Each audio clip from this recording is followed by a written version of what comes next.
Let me just get that up. Just want to make sure I've got drawing questions up. I'm normally somewhat prepared, Joey, for future reference. That's good. Yeah. Okay. Take one on my intro. I don't know if you guys saw my bloopers, but I had an absolute mare on Saturday. Okay. 3, 2, 1. So here we go. Welcome to another edition of the Kings of Anglia Fan Social with myself, Ross. And this week I'm joined by Joey, Simon and Seggs as we discuss all things town. The boys were back on the grass as they took on Needham Market, scoring 7 goals at Bloomfields. What a day it was. We're going to discuss everything town, from Kieran McKenna, formations, all that sort of stuff. But before that, I want to plug our sponsors because we normally leave that later on in the show, but we've got to say hello to our sponsors. Of course, sponsored by Manscaped. Use the code KOA. You get 20% off and free delivery at manscaped.com. That is out of the way. Let's bring in the boys that are joining me this week. We're joined by a debutant making his debut. It's Joey Sadler. How are you doing, my friend? Welcome to the show. You reached out. You're keen to come on. Opportunity now for you to shine. How are you doing, my friend? I'm good, Ross. Yeah, couldn't say no. Obviously, this is the podcast place to be, isn't it? So, yeah, after the rout at Needham Market on Saturday, I thought I've got to come and have my say. So, thanks very much for having me on. Definitely, my friend. It's always a pleasure. And over to the man who's made an appearance on the podcast, but it was a while ago. He has made appearances on game day as well, and it is good old Simon. Welcome back to the show, my friend. How are you? I bumped into you at Needham Market in the sunshine. What a lovely day it was. We're going to go a bit more in depth, get our takeaways from that. But how are you doing, my friend? Yeah, really good. Always good after a 7-0 win on a weekend. Town starting the season off right for once. Indeed. Of course, we can't take too much from it. It was Needham Market and it was 30 minutes each way. But it's always good to see goals and the new kit in person as well. I'm going to ask you that as well. Seggs, over to you, my friend. First pre-season, done and dusted. How are you doing, my friend? I'm doing good, thanks. Obviously, a year older yesterday. So that was a relaxing birthday. So that was a good thing. Enjoyed a breakfast at Honey and Harvey. If anyone hasn't been there, I'd definitely recommend it. And sponsor us if you fancy, Honey Harvey. Let us know. We're always happy for new sponsors and stuff. But yes, Seggs, how old were you, my friend? 28. Getting older? Getting older, yeah. Ooh, yeah. Getting too close to your 30, mate. Getting close to your 30. Yeah. 2 years. 2 years to go. That's my friend. There we go. But you're doing well, You've got a lovely wife, Katie. Saw both of you at the game, gave a nice little fist pump before the game. Let's go to you then, let's talk about the game now. Let's not muck about. Let's get our takeaways. Needham Market, 30 minutes first half, second half, different teams. The new kit, new signings. What did you get out from the day itself? I just had a really fun day, to be honest. Good to have football back, seeing familiar faces around. So nice to see Ipswich back on the pitch. I know it's an unfamiliar pitch, but it was nice to sort of see him play football again. I really like Dominic Ball. I know it was only against Needham Market. No disrespect to Needham Market at all, but he looked really good. And the second half team that we played, I think, is apart from the defence, I think that's probably more of our lineup look at going forward this season. Really like the look of Freddie Ladapo.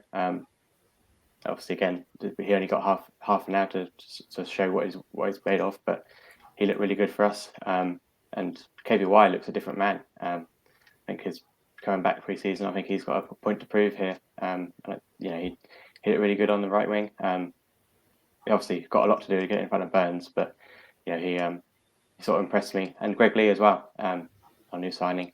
He looked really, really good. Got a goal as well, of course, penny in the first half. So yeah, it was just, let's say, a really fun day. It's nice to see Mark Ashton and Mark Steed walking about before the game. And the new shirts as well. They look brilliant. Much better than we've had in a long while, actually, to be fair. So yeah, just like I say, really fun day. Good to see him back on the pitch again, and just looking forward to the season starting now, really. Yeah, when these pre-season games start, you just can't wait for July 30th now. And Simon, you were there as well. A lovely day, very good community day. Getting in with the community. Packed Needham Market Bloomfield. I think that's one of their biggest attendance they've ever had. Seeing all town fans, all smiley, enjoying the sunshine, enjoying the food, enjoying the music afterwards as well. All the players signing autographs, taking selfies, and all that sort of stuff. What did you get from it? Seggs has mentioned, new signings, Dominic Ball, Freddie Ladapo scoring as well. What did you get from it? Yeah, I think going back to what you said about, it was great to see Ipswich supporting a local side, and must be great for Needham Market having 1,800 fans. You think like £10 a ticket plus whatever food, drinks, stuff they sold. Well, you made sort of 30 grand on the day, sort of thing, which for a club like that is massive. In terms of on the pitch, obviously, you can't ever argue with a 7-0 win. You can only beat what's in front of you, the old saying goes. But I agree, Dominic Ball was probably my pick of the first half performers. I think the way he crunched into the tackle.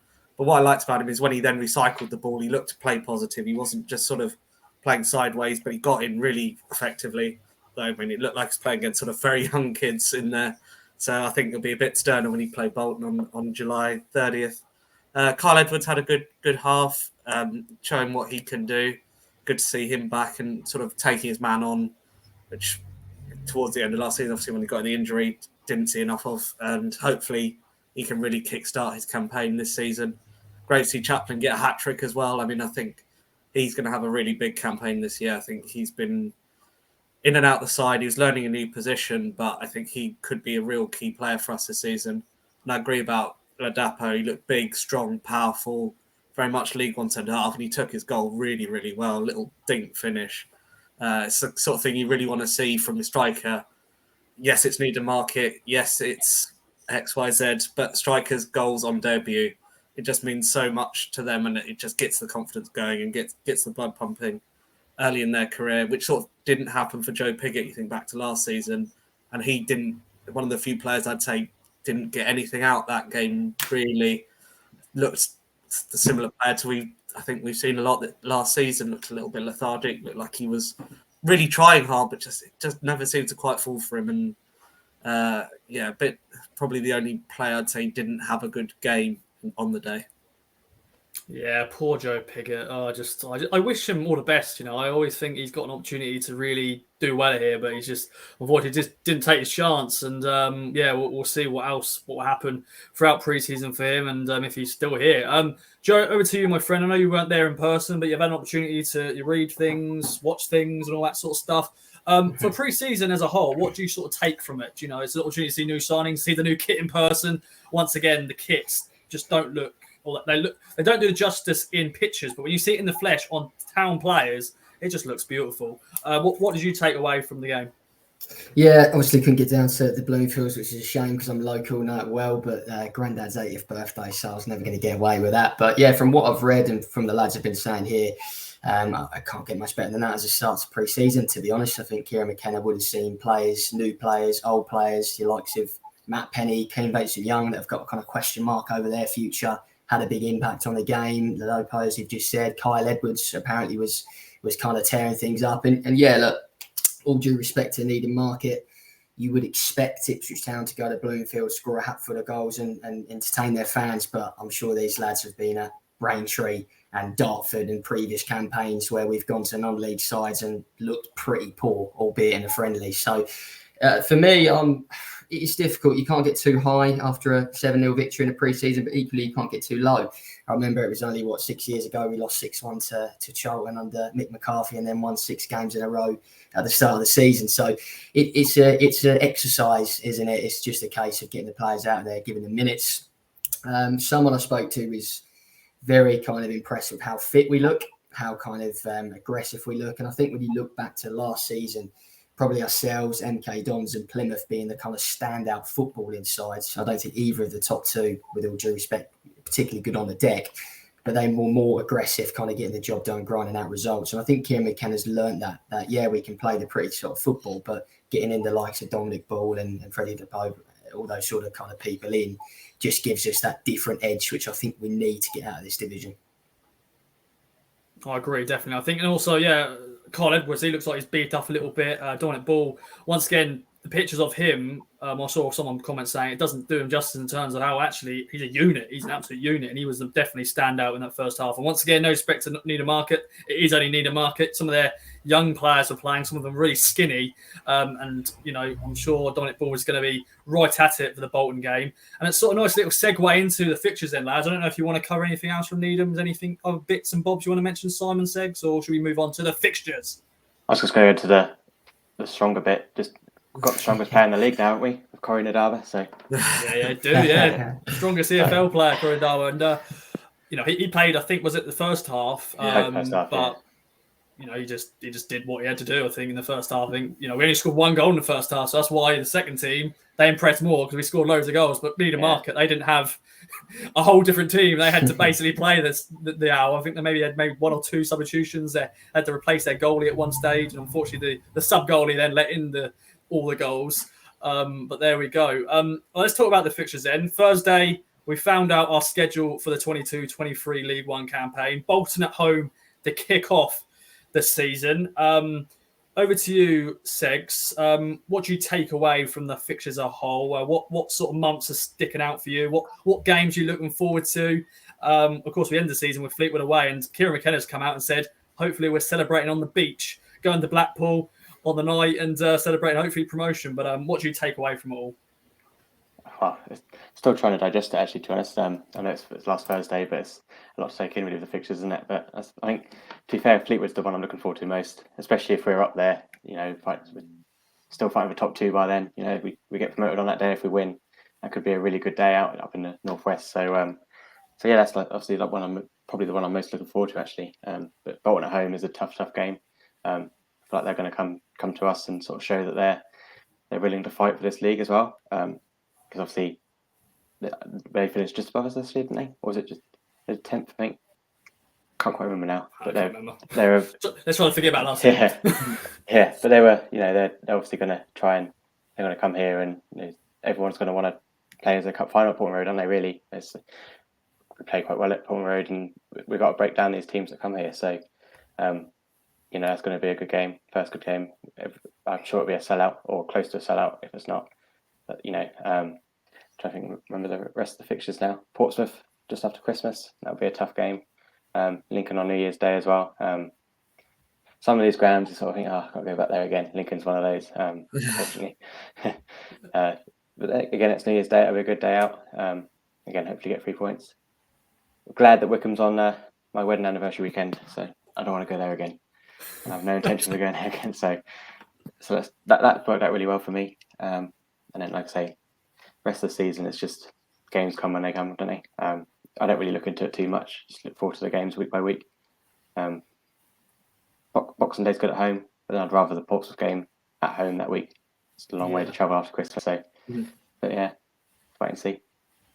Indeed, and the club announced today, of course, 16,000 season ticket holders have been sold. That is amazing. That is amazing to think. Only a few years ago when we were in the Championship, we were not even getting over 14,000 at Portman Road, but now seeing 16,000 season tickets sold already, that is amazing. Simon, over to... Sorry, one thing I will say is September and October look expensive. We've got Accrington, Plymouth, Sheffield Wednesday, Morecambe, all within 4 weeks of each other, really. Yeah. So if you do all them, that's a lot of miles. Lots of miles. That's one of the takeaways I got from the fixtures. Like the second half of the season looks more of the funner games, let's say, the better games. Yeah. I think sadly we're always going to have that disadvantage because where we're based, we're always going to have to travel. And it's once again another season. A lot of Southwest teams, of course, Exeter, Bristol Rovers, Forest Green. Of course, that is the first away day of the season, Forest Green. I'm sure a lot of town fans are looking forward to going there because that's going to be a new ground to tick off. I know there's a few fans that actually have gone there because they just want to tick it off anyway. But you never thought we'd play Forest Green. To be fair, you never thought we were going to play Morecambe and Accrington Stanleys and the Fleetwoods and stuff. But we are where we are in League One. Simon, over to you. The fixtures are out there to you now to pencil in which games you're going to go to, which games you're going to unfortunately going to miss. What sort of ones are sticking out for you? For me, Seg's already sort of mentioned it, but December looks like a tough month in terms of games. I agree. I was just sort of running through it as well. I think December looking very, very tricky. We can get sort of, I don't know what you're thinking, sort of 7-8 points out of Peterborough, Wycombe, Oxford, Portsmouth, Lincoln. It's a tough stretch of games in those 5 over Christmas, which should always come thick and fast. Plus, it might be games you don't have Wes Burns for as well if Wales are at the World Cup, so you potentially lose one of your star men over that sort of December period for a period of time. So, yeah, I think it's a period town will look at. But, what is refreshing is hearing McKenna talking about those sort of fixtures. It's targets 3 points. We're going to go and try and win every game. It's not thinking, maybe we'll get a draw out of that one. That'll be a good result. It's no, we're going to go and take the game to tough teams away from home, which is obviously what the fans want to see. And look, in this league, we should be doing that to most opposition. We've got the biggest squad, particularly with this sort of 5 subs you think particularly of that sort of busy festive period, that'll play into our hands with the bigger squad, the more players, the fitter players. That could potentially be an area where we really show our strength, because we do have the quality, not just in the starting 11, but on the bench as well. Yeah, I think that's going to be a big thing in that festive period when them 5 subs will come into play. Joey, over to you there, my friend. I think let's talk about quickly the start of the season. Bolton at home, Forest Green away, MK Dons at home, Burton Albion away Tuesday night, Shrewsbury Town away, and then Barnsley at home. We've seen in League One, there's been different starts from the fast start under Paul Lambert, then Paul Cook. Oh no, actually no, not Paul Cook. We didn't win a game until September, but the Paul Lambert first 2 seasons. Last season, as we know what happened. What do you take from the opening 5-6 games? I don't think it's bad. I think we've learned a lot about the opening few fixtures being in League One, especially Paul Lambert. What was it, 11 games? We didn't lose 4, and then we never looked particularly convincing in any of those, and then it all fell off. And the other season under Lambert, was it like 3-4 in a row that we'd won, and we just looked bang average as well. So, yeah, last season, to be honest, it's easy for me to say this now. I always thought we would struggle last season. I think the run of fixtures we had were more than favourable, but when you mix in 19 new players with managers and owners, and I just never saw it happening. I didn't think it would be mid-September, by the way, that we'd win a game. That's cup competitions as well. But yeah, it's one of those. I think if we go and beat Bolton, I think Ipswich Town should be looking at Forest Green and going there and getting 3 points, and then you beat MK Dons after that. All of a sudden, you've ticked off 2 decent teams, as Seg says, teams you'd expect to be there or thereabouts. If you can beat both of them early doors and then pick up your points to the games you should be, it could be a good start. But this is Ipswich Town. I know this is a new Ipswich Town under Kieran McKenna, but there's a little bit of Ipswich Town DNA that would suggest we don't make it easy. But I think from my point of view, the biggest thing under McKenna is that our kind of bounce back abilities are a lot better than it ever has been, certainly in my time supporting the club. Even in the games last season when we lost to Cambridge, or we dropped points at Shrewsbury and those sort of places, the following game after that, we bounced back. Charlton at home, last game of the season, nothing on it, 26,000, a fantastic performance at Portman Road where we really kind of rose to the occasion. So I don't think McKenna's we're going to be in too much of a rut across this season. I think we're going to have peaks and troughs, obviously, but I do fancy us to, if we do have a bad game or pick up a bad result, put it right quickly afterwards. So I think we'll beat Bolton. To be honest with you, I'd take 7 points at the first 3. I think we should beat Bolton at home and beat Forest Green, and then MK Dons, Liam Manning, good coach, take a point. Could be a good time to play MK Dons, though, considering they've lost Twine and Darling the summer. So if you get them early on, if they've not replaced them by that stage, it could be one of those games you're happy to get out of the way early before they sort of get their squad together. League One's getting tougher with the teams that come down, but no one really worries me at the moment apart from Sheffield Wednesday, the signings they've made. I can't really see any other team kind of doing better than us. I don't want to say that and kind of jinx us, but you know what I mean? I don't think any other team's done better business than us apart from Sheffield Wednesday. I mean, look at the signings of getting Smith and Heckway. So, last year was just a freak season, though. At 6th place, getting 83 points is just unheard of. And I think ordinarily, Ipswich finishing on 70 points are probably not in the place, but they're there or thereabouts. But to be 13 points off and 11th is just freakish. Yeah, and I don't think any of the teams coming down from the Championship from last season are. I mean, obviously Derby have got all their issues. Barnsley have lost sort of Corley Woodrow, so they've sort of lost their star man as well. So the 3 of them, none of them are stronger than Rotherham or Wigan, in my opinion. No, I agree. Yeah, Peterborough, aren't they? They'll just be thereabouts. They'll always do good business, but they're not Wigan or Rotherham, as you said. Rotherham are the yo-yo side. I know Peterborough are now becoming that yo-yo side, but they're not one that I look at and go, that's gonna be a tough fixture. I know they battered us the last time we played them, but as you said, Sheffield Wednesday. When we play Sheffield Wednesday, we go to Hillsborough in September, and then we play at Portman Road in February. So they're going to be big games to look out for. Joey, I want to quickly go to you to talk about any games that you're looking forward to, any away trips that you're going to go to, anything else, any big Portman Road sort of like sold out like Bolton at home. That is going to be hopefully a full house. You never know. But there's going to be other, I'm sure, home games. As I said, Boxing Day at home, happy days, Christmas. Boom. But yeah, especially pleased with the Boxing Day game, must be honest. I think when Exeter are away Boxing Day, it's always one of them you go, because it's going to be a difficult to travel. Your missus probably isn't going to let you miss Boxing Day, let's be honest. It's going to cause family uproar. So yeah, I'm very happy with that. As you say, opening day of the season against Bolton. I'm almost glad that it's against a decent side. I think when we played Morecambe last year, naive, I was one of them. I thought Ipswich would go there with the stars that we had on show and wipe the floor with Morecambe, and it just wasn't the case. So I think actually going up against a decent team early doors, regardless of the result, will help Kieran McKenna. But yeah, like the lads have said, a few in there. I think it's 4 years in League One now. I've ticked most of them off, to be fair. So I'm looking at your Forest Greens and your... I haven't done Peterborough actually yet, so I'm looking at something like that. Cambridge away, despite the debacle in the second half, was a good day out up until Cameron Burgess got spun on the halfway line. But I'll spend my money. I'll be there, whatever the result, and hopefully it's as I said, we'll party on the Blackpool beach at the end of April, May time. Well, Peterborough is perfect timing as well, because that's in April. That's the second to last away game, so that will be a massive game. If Peterborough up there as well, that could be a massive.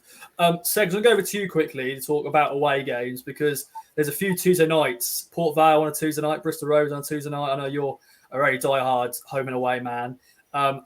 What's your thoughts on those ones? Well, I'm kind of gutted that they are a Tuesday, to be honest, because it makes it harder to get to, especially with their location. I was looking forward to going to Port Vale. I think they hold like 4,000 away fans, I believe. So I'll still try and go. And I'm owed Bristol Rovers because that's, a couple of years ago, that's when it was postponed, wasn't it? Just before there. So I'd like to go there as well if I can. And that's February time, so that's a little while to worry about that. But on the flip side, I'm glad that Cheltenham's on a Saturday away. So, and I've been there quite a few times now, but I always enjoy going to Cheltenham. I know last season it didn't turn out to be good, but so yeah, obviously Burton. I'll probably miss Burton because I've done Burton before on a Tuesday. It's just I've done it before. It's one of those grounds that we'll keep going back to. Not that bothered about it. So I think that's probably the only Tuesday away game I may miss. Looking at it at the moment, but we'll wait and see. Yeah, you never know. Any games that get called off or whatever. Hopefully not. Exactly, won't be. Yeah, so you never know. Simon, sort of to finish off the fixture chat, I'm sure, Joey, if you want to jump in, you can as well before we go on to the strike, or Joey, Simon and Seggs battle out and become the strike champion this week. But Simon, any other games that sort of stick out for you? There's going to be a few teams who want to beat this time, like the likes of Cheltenham going to Cheltenham. Accrington, we need to go back up to Accrington and beat them. And Accrington is the first game of September. So if we have, say, a good run in August, then we go to Accrington and we lose. It's like, here we go again, same old Ipswich. But there's a few sort of hoodoos that are over us trying to beat. Like Plymouth, we want to go down to Plymouth. We need to beat them. Exeter as well. We'll go down to Exeter. We lost against them a few years ago in the cup under Paul Hurst, losing on penalties. So there's a few teams we want to get revenge, and hopefully Kieran McKenna can do that. Yeah, I think it's those big, tough Northern away games are the ones that you really want to see the performances in. Those are the games we've typically come unstuck. Accrington, the wheels seem to fall off at Accrington every season. It's when we were talking about having that great run under Paul Lambert, we went to Accrington and they beat us 2-0. Toto had a shocker, I think, gave away a penalty. And it seems to be those are the sort of fixtures we get unstuck in. When the game's quite open and quite free-flowing, the games we tend to do better in because that's what we want to do. It's when teams try and make it physical, make it difficult on those sort of tight, narrow pitches, tight to the ground.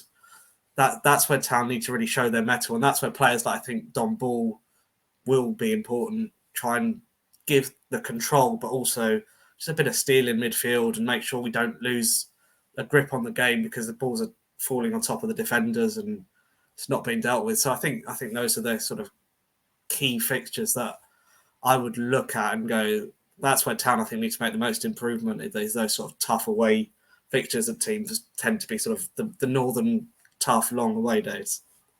We only won once Northern last year, didn't we? That was Fleetwood. That's later in the season as well, wasn't it? That was on the Kieran McKenna. And it's also we need to beat the teams that have been promoted as well from League Two because I think we only beat. Who did we beat? No, they got promoted the other year. The other year because it was Cheltenham. It was Cheltenham, Morecambe. Who else came up? Cambridge and Who's the other team? There's another team. We all know the other team, but we forgot the other team. It doesn't matter now. They probably got relegated. But yeah, that's another thing. Another hoodoo we need to do is we need to make sure we beat the teams down there because we only got, I think, 4 points in total. I think something like that. But there we go. Joey Seggs, any other fixture you want to mention, or shall we go on to the Strikey? Right. I'm ready to embrace this strike, Ross. I feel like you're going to stitch me up, but I'm ready for it. I've done my research, so I think I've maybe stitched all you up because, as you know, the strike is normally based on birthdays or who we're playing and all that sort of stuff. And when I was looking research on birthdays for this week and the start of July, there's a lot of 80s and 70s players. So I know a lot of you boys weren't alive then. So you're going to be testing your knowledge. Of course, play at home, listeners, wherever you are. Get a pen and paper at the ready. Test your town knowledge. So we have 4 questions plus a tiebreaker. But as you know, we'll always use a tiebreaker, even if someone's ran away with the strike this week. We'll still gamble, won't we, boys? We'll do it. Okay, then. First question is on this man. Of course, signed last week. Tyrique John Jules, who we didn't see, of course. He's sort of just recovering from the injury he suffered last season. But I'm sure we'll see him in pre-season at some point. Now, the question on him is this. Now, he spent time on loan at Sheffield Wednesday, and which championship club? Was it Blackpool, Reading, or Barnsley? Tyrique John Jules, of course, on loan from Arsenal for the season. I think he played 1 time for Sheffield Wednesday last year, and of course it was against us, and then unfortunately got injured. So there we go. What do you reckon then, boys? Blackpool, Reading, or Barnsley? Take it away whenever you're ready. I've got Blackpool. Blackpool's. Oh, there we go. Good start from them. It is Blackpool, so it's 1-1-1. So early doors, everyone is currently drawing. Now it's time to test your knowledge and maybe a lot of shot in the darks here. Next question is on this man, Eric Gates. Good on Eric Gates, legend of the UEFA Cup winning team. Now, he left town to join which club? Was it Sunderland, Middlesbrough, or Hartlepool? And Eric Gates celebrates his birthday this week. Let me just double check how old he's going to be, just for the listeners out there. So yesterday he celebrated his birthday. He was 67. 67, Eric Gates. But which team did he leave town to sign for? Sunderland, Middlesbrough, or Hartlepool? What do you reckon then, boys? Oh, let me remove Eric Gates' picture. What do you reckon? I want Middlesbrough. Middlesbrough. I've gone Middlesbrough as well. Oh, and you're all wrong. It's Sunderland. There we go. I was hoping someone was going to pick, or you were going to pick somebody. But yeah, he went to Sunderland and he actually played more appearances than I thought he would have done. He actually made over 180 games for them. So there we go after us. Next question is now a player in our eras. Of course, wasn't very good for us. He played 18 games. Now, what was his shirt number during his time at the club? So here he is. Nathan Ellington. Remember him? Had a good career with Wigan and stuff, but for us, wasn't very good. But what was his shirt number? Was it 14, 18, or 22? And I've seen Seggs, without even needing the options, he just chucked it in there. So there we go. 18. It is 18. Well, we're going to... This is the first time it's ever happened on us, right? Everyone's got a correct answer, right? Or they've got it wrong. So it's 2-2-2, all Desmond at the moment. Going to our final question, and it's going to test the boys' knowledge because it is on an 80s, 70s player, but a legend of the football club, and it's on Alan Hunter. Of course, bacon and eggs with Kevin Beattie, the FA Cup winner. Now, he joined town from which club in 1971? Was it Leeds, Blackburn, or Sheffield United? Alan Hunter, what a man. Good Irishman, Northern Irishman. He's the most capped international player. Little fun facts for you guys. That's what I bring you on the strike. And is that an Umbro? Is that an Umbro kit as well? It's an Umbro kit, isn't it? If you're watching on video, you'll see it. But an Umbro kit from the 70s. Joined us in 1971. Bobby Robson's one of Bobby Robson's early signings. Right then, boys. If one of you get it right, then you've won. If all of you get it right, then we have to go to tiebreaker. And I'm trying to think if the tiebreaker is going to be a tricky one. So we'll wait and see. Right then, boys. Take it away. What do you reckon? I didn't know, so I've gone Sheffield United.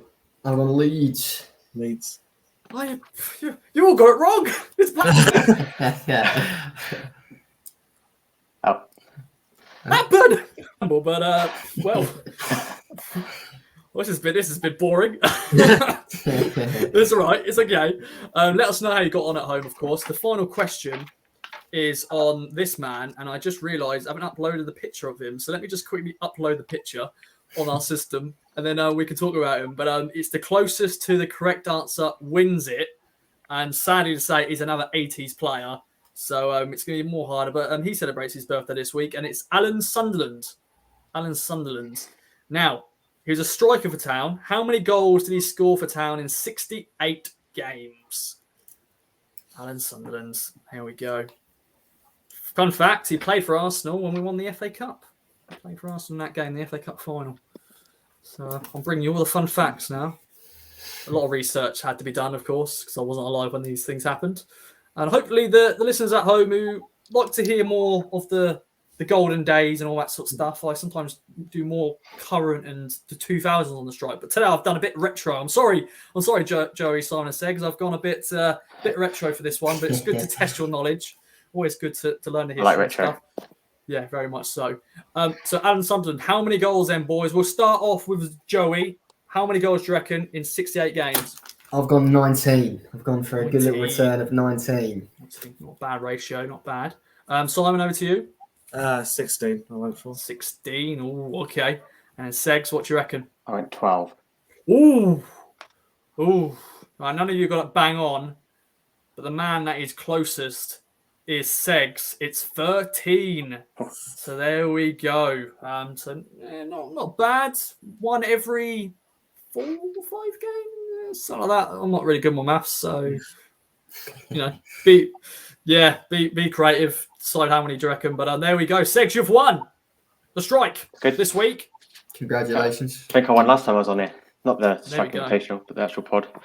Yeah. So, speech, my friend. You celebrated your 28th birthday. Now you've won the strike. What a great few days. Yeah, massive week. Hope it continues. Yes, mate. We're playing 5-a-side on Wednesdays. Hopefully, you'll score a few belters as well. So hopefully, there we go. Stewie gives me a goal like he did last week again.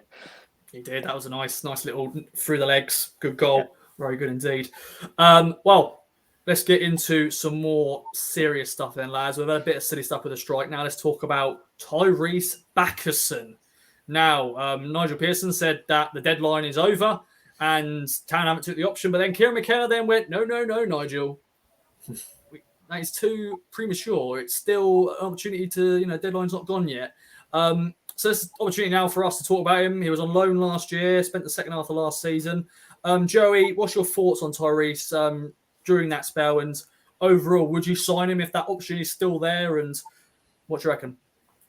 I think it's a funny one, Ross, to be honest, because from my personal point of view, he didn't blow me away every time he put on an Ipswich Town shirt. I think he had some good moments. I sit in the Sir Alf lower, so when he binned that one against Charlton on the final day, I saw that go in like an arrow. He seems a little bit of an incomplete footballer, and the fact that he's got a little bit about him, he can control the midfield quite well, but then he does something silly and he'll give the ball away a lot. And I think when you look at somebody like Sam Morsey, it's very difficult to really remember a game where Sam Morsey's given the ball away maybe more than once or twice. He keeps it very, very well. And the way that we play is all about that. You don't want your central midfielders to be losing the ball. So, to be honest, I think after that Charlton game, I probably would have taken a punt in him. But I think if it's, getting towards July, we've had an option and we haven't taken it, I think McKenna's probably not entirely sure on him. And does that mean that somebody else has come in? Obviously, we've got Raheem Harper back now, Don Ball, which the lads have mentioned. So does it Cameron Humphreys, one of the young lads, whether he goes out on loan, Tommy Hughes, we were talking about. So there's options in midfield to maybe use. And for years, Ipswich Town used the loan market and used it extensively well, sometimes not well. And are we trying to stick away from that? I don't know. If he signed tomorrow, I wouldn't be too disheartened, but equally, if he doesn't, I don't think we've lost out too much either. No, as you said, he didn't blow me away. He was growing on me, game by game, he was growing on me. And it's sort of really the season sort of finished the wrong time for him because he was just sort of starting to kick on. He was amazing against Cheltenham, but a lot of our team was, and I think Cheltenham they very much were on the beach. But don't take the credit away from the lads. They had a great performance. Wesburn scored a goal. Baxton was amazing in that game. But Simon, what's your thoughts on this situation, Tyrique? As Joey said, we are very stacked in that position now. We've signed Dominic Ball, who's now going to be that nice unit in that midfield. But what's your thoughts overall? Yeah, I mean, I think I agree. I think he was getting better game by game under McKenna. You could sort of see the improvement. I thought the first game I saw him play he was pretty hopeless, and then you're sort of thinking, it's going to be one of those loan signings that will play once and you'll never hear from him again. But I thought he got considerably better under McKenna. I thought the coaching got a lot out of him. So had we signed him, I would have been happy in the sense that I think we could have seen that progression further. But it's whether he's a level above what we've got in the building, and that's where I think I struggle to see it. We want players to push Town up, get Town promoted, and I don't know if he's a level above the midfielders we've got in the building to say, yeah, let's go and spend the money. I don't know what the terms of that deal was, but I just don't think it will be worth Town's time, particularly, as you say, with Stack, El Mazzuni, Harper, Hugh, Humphreys, people like this. There's plenty of central midfield options, even that's not even including the three sort of Evans, Morsey and Ball. So I don't see it. I think if Town were going to do business in that area, someone will have to leave first. And I think we would be looking for someone of a higher sort of calibre than Tyrique Bakinson. Yeah, Segs, over to you then, my friend. Joey and Simon's covered all bases there, but as a player, do you like him? And yeah, take it away. Yeah, I warmed to him. Like everyone else said, I warmed to him as time went on. He looked a bit sloppy to begin with, but then he did get better, to be fair. But I don't think we need him. We've got Dominic Ball, who will do that job that he was doing. He'll allow Morsey to get forward like Bakinson was allowing him to do. We've still got Evans, who obviously was injured second half of the season. He's still got a role to play here. And then, like we said, we've got Harper still, who is our player, who I'd probably rather invest more time in, to be honest. And we've had him a year. He looked all right at the start of last season, sort of fell away, unfortunately. So yeah, and we've still got Humphreys as well. I think we've got enough people in that area now where we don't need to improve there. I think Don Ball's a massive signing for us. Like I said, he looked good on Saturday. I think we've kind of addressed that area that Bakinson was going to address. So feel for him, to be honest, because he did start getting better for us, and he did start looking like a bit of a player. But like Joey said, you can't give the ball away as many times as he did, unfortunately. Most of the time he did sort of make up for it, but you can't keep doing that, and we need someone who's a bit more reliable in that sense, which I think Don Ball will be, Lee Owens will be when he comes in. We've got Morsey there, who's, as we know, more than capable. So yeah, I don't see that we need him. If Don Ball was the guy that McKenna wanted originally, and he went for Bakinson as a backup for now, just to try him out. He had nothing to lose, did he? But we've got Ball now. We're sorted there. There's other areas we could improve. Yeah, I think if you see the development of Bakinson back in the last season, you can see a similar thing happening with Raheem Harper, couldn't you? I mean, the way McKenna was able to get the most out of Bakinson. And not just Bakinson, though. Jackson. Yeah. So but in terms of that central midfield area. The improvement that he was making. And Harper's obviously younger. So he's got, I think McKenna, if he can get his teeth into Raheem Harper, could turn him into that sort of player. And he'll have more time because, as you say, he's our player, not just on loan. So, well, you boys made a decision. No Tyrique Bakinson next season. There we go. I know a lot of Town fans are very much 50-50 on it, and I know he hasn't got a future at Bristol City. It sounds like, because Nigel Pearson said, you can train with the under-23s. I do feel for him for that reason. Yeah, but it's just the way it is. It's football, isn't it? So. I think, as we said, if we hadn't signed Don Ball by this point and Tyrique was still on the table, you'd maybe be thinking about it slightly differently. But having already got one in the building who I think is better than Bakinson was, I don't see the need for it now. I've just realised, I think I've been calling him Tyreek. It's Tyrique, innit? It's not Tyrese. Yeah. Sorry. You know me, lads. I'm terrible. Let's talk about Armando Dobra then, lads. He wasn't here pre-season on Saturday against Needham Market. Has been part of the pre-season training. I think there's the Derby. The Derbyshire Times, they broke a story that Paul Cook is keen to reunite with him at Chesterfield. Of course, he played a few times under Paul Cook, then got loaned out to Colchester, played a few games for them, and then didn't play for them anymore. And I think he then was playing for the under-23s against us and came back to our under-23s. It's a weird one, really, with Dobra. Joe, what's your thoughts overall on Dobra's situation? And that'll be. We've seen Bailey Clements already reunite with Paul Cook at Chesterfield. What overall the situation with Dobra? It's a bit sad because he's a prospect, but maybe it's a bit. Yeah. I think there might be more to that roster than football and ability, to be honest, because I think being League One, the Papa John's Trophy games where Dobra's played, he's always impressed me.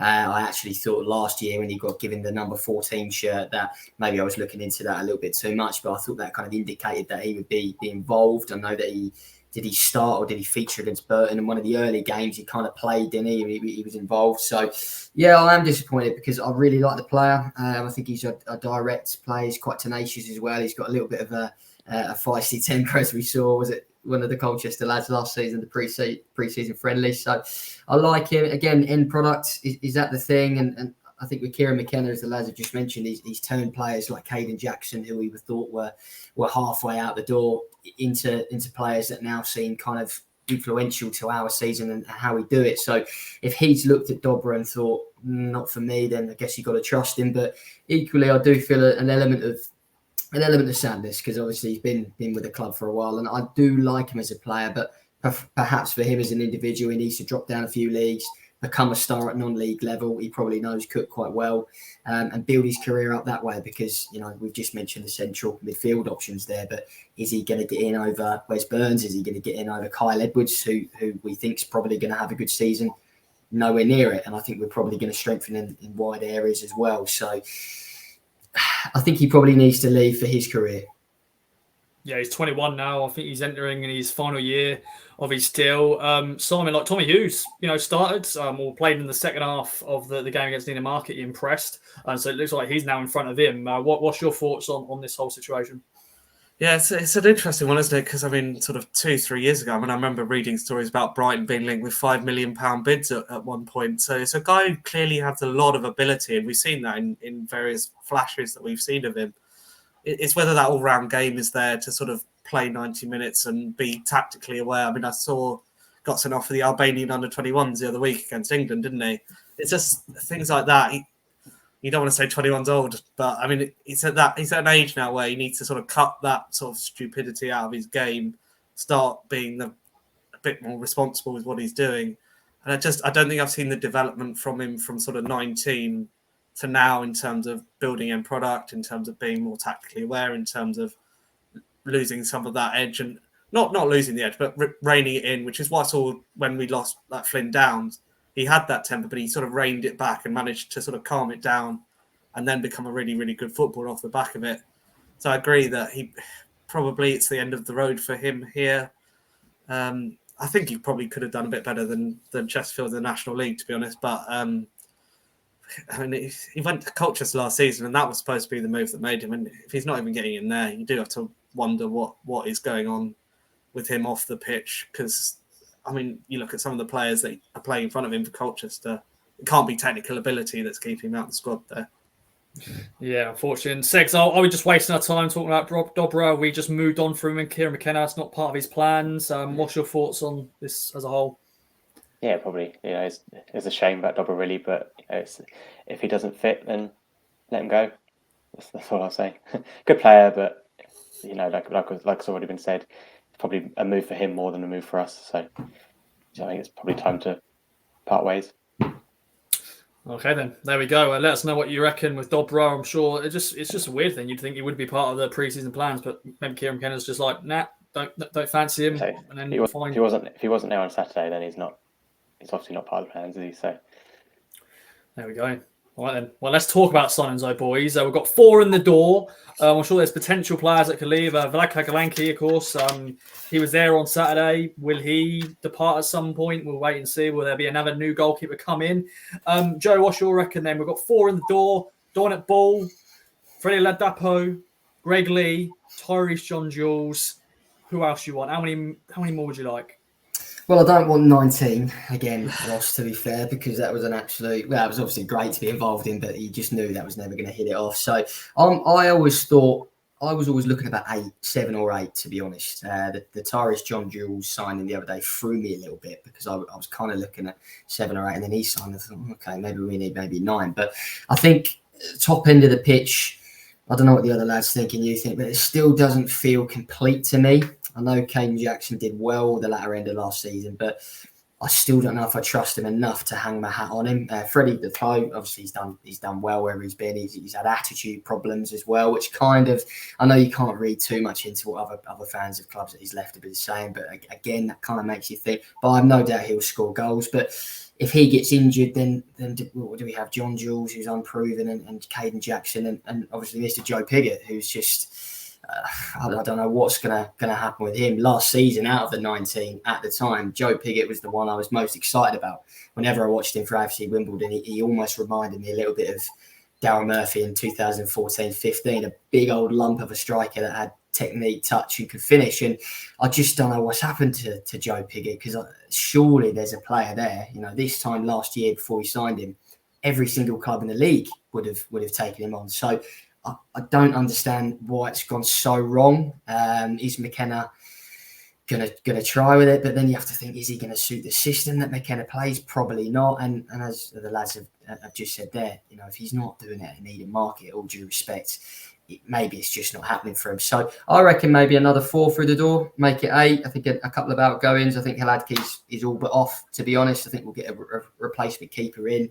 Another kind of winger, wing-back role type player, perhaps, to cover Burns, maybe, if he's on international duty or whatever.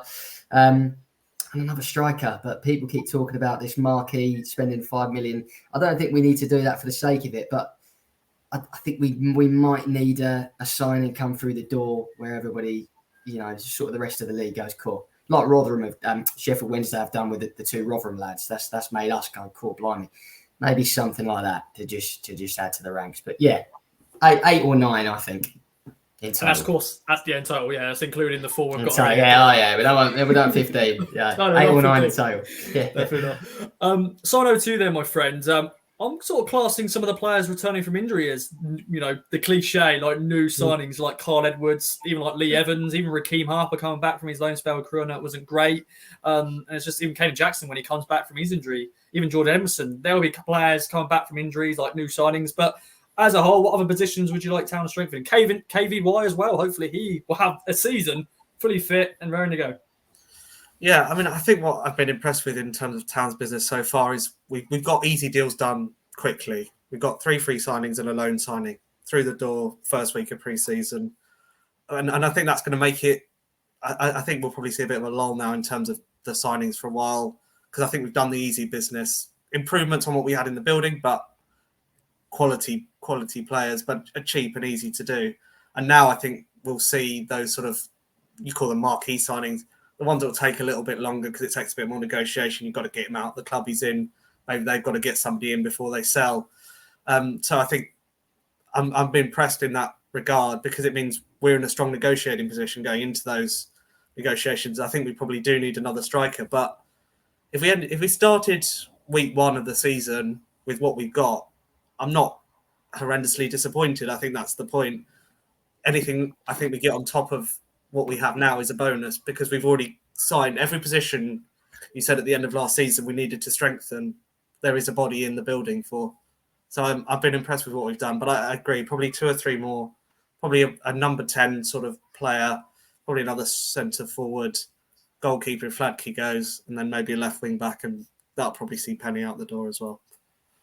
Yeah, poor Penny. Did score the opening goal. Friendly, I think he's a decent footballer, and if he was the backup going into the season and Greg Lee was a starter again, I wouldn't be horrendously disappointed with that. I think it's better than what we had last season. So yeah, I think it's an improvement. I think all 4 signings are improvement. Of course, Tyrique John Jules is just a young, player from Arsenal. He's got a few little injury question marks. He's had a few injuries the last few loans, but we shall see how he gets on.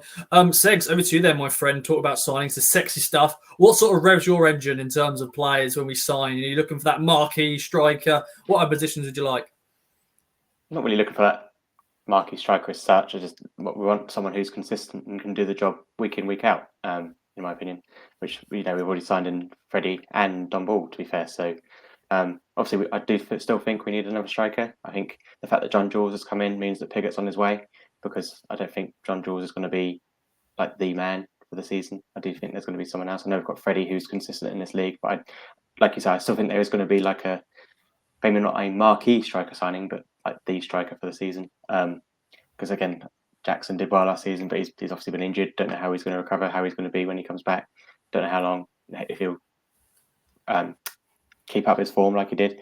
So yeah, I do still think there'll be another striker. I think Piggott will be gone, which is unfortunate because, like Joey said, he was a good signing last year, and he probably looked like one of the best, to be fair. And for whatever reason, whether it was because Bond started so well and got all the goals, that it kind of Piggott's confidence went, or just whatever happened to Piggott, it hasn't worked out for him here, and he's got to move on. Unfortunately, I think he didn't. He probably our worst player on Saturday, unfortunately, and it's just one of those things. So I think he'll be out the door. I think we'll be getting someone else in there to fill that role. And you've got like our 4 strikers for the season. Obviously, John Jules can play. I think he can sort of play back a bit, can't he? And like where Chaplin and Selena were last year, if needed. So kind of he covers that area as well. And then obviously, sorry, Jackson can as well. Yeah. So we've got that covered as well if need be. You've got Aluko there, Chaplin, all decent players in that role there if needed.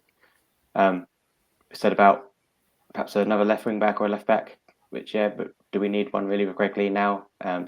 He's a better signing than people let on, I think, for us there. And obviously if Penny stays, he's a decent backup for us. But then even if he goes, you've got KVY who can fit there or on the right hand side where Burns plays. So we've got a backup for Burns if he goes away. Donashin can play there as well if need be. We've still got Corey Nadaba and Emerson can move over to the right, so we're still covered in terms of defensively. But if Penny goes, we'll probably need to get someone else, but I don't think we need any massive signing there now. And then I think the only other one will be a replacement for Labke. But if you come in here as a goalkeeper, you're going to be number 2. So because there's no way you're getting in front of Walton. So whoever that is, it's not going to be that exciting really, because we have got that exciting goalkeeper, probably the best in the league. So if you look at our squad, we've got such depth now. It does look better than this time last year. I remember going to Burton last year. We had who was that one from Louis Barry? Louis Barry, starting. It kind of we look much more solid now than what we do a year ago. Even if we did make 19 signings, but like Ashton's openly admitted, they weren't all going to work out because they had no recruitment, and we needed to. As such an overhaul, we needed to make all these signings, and some worked. Burns worked. Our best signing. So yeah, but Piggott didn't, for example. So we just need to fill those roles that didn't quite work out for us last year and go from there. So I'm saying probably another 2 or 3. The big question is whether Selena will be one, but I don't think he will. I hope so. I really hope he will be. I was going to say that the centre attacking midfielder, I think, is a role that we definitely need to look at, and we keep saying marquee, but I'd like us to get somebody, whether we spend a bit of money in that area, because I think the way that McKenna plays, those 2 behind the Jackson, as we saw when we were being so successful last season, they're the ones that do all of the little nitty-gritty stuff, get on the ball and make things happen. So I don't know what you lads think, but if Selena signs, then I'm booking the hotel Fleetwood away already, because it's happening. Don't know what you think, but I'd love him to be here. I'm awkward with Selena, to be honest, because I love Selena as a player. I think if we got promoted, it's a definite yes. But for League One, he doesn't do enough week in, week out. For me, he kind of, sometimes you do play with 10 men, and I'll probably get pelters for that, but sometimes he does kind of drift away, and we can't have that in League One, unfortunately. We need a team that are playing like 11 men week in, week out. But I love Selena. When he comes out with his magic, he's brilliant, but just sometimes it's not always there, and I think you need more consistency more than we do like the magic moments this season. Yeah, it's that thing of, is he a bit of a luxury player? He can do things clearly that the rest of the squad can't do, but it's that consistency. For the money that it would take to get him here, you look at the wage on 20 grand a week or something at Dijon, the sort of wage budget we'd have to spend on getting Selena in, is that a stretch? Do we need him that much? And that's the data analytics that I'm sure people are doing behind the scenes in terms of how much do we need a player like him, or is there an option somewhere else that's a slightly cheaper, slightly less well known, that maybe comes in and does a similar role?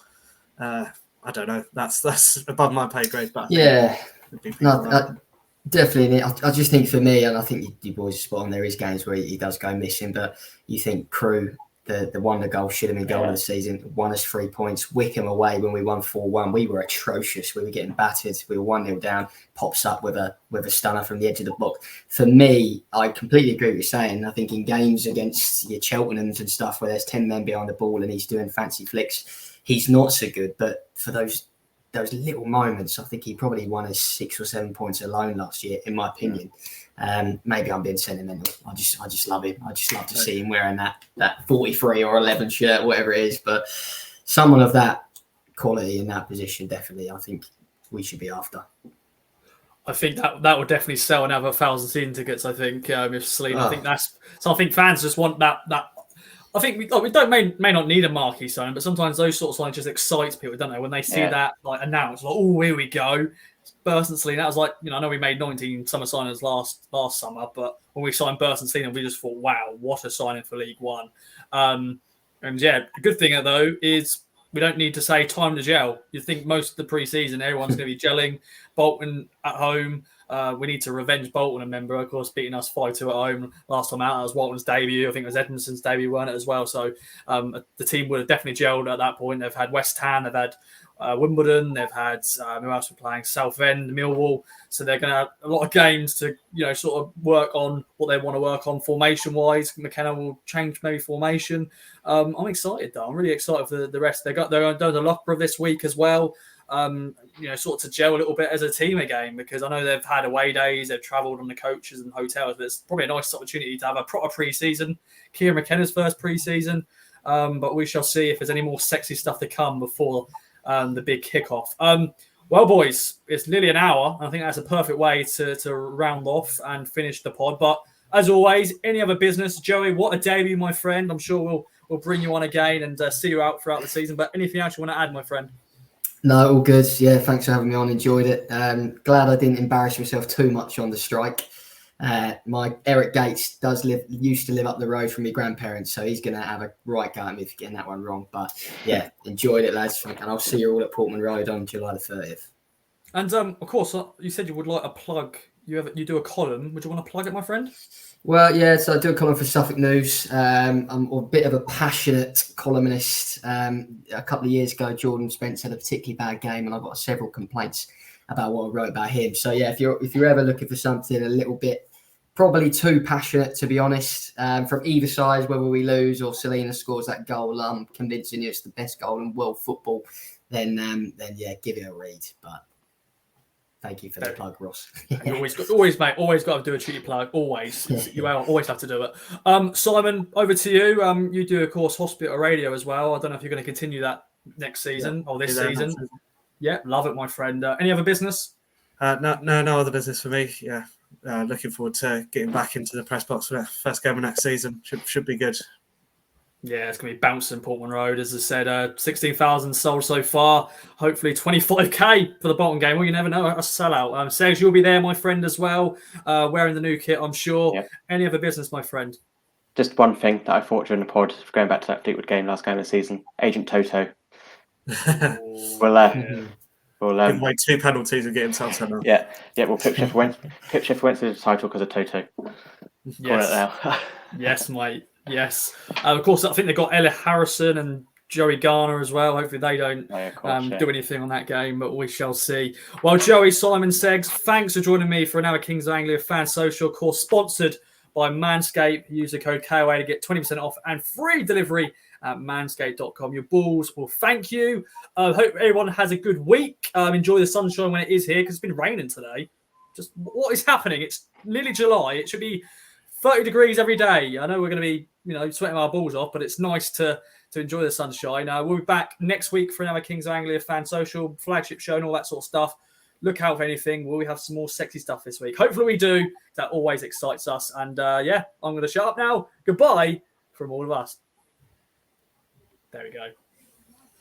Cheers, lads. That was perfect. Cool. There we go. Well, there we go. It's perfect timing. Just under an hour. That is good.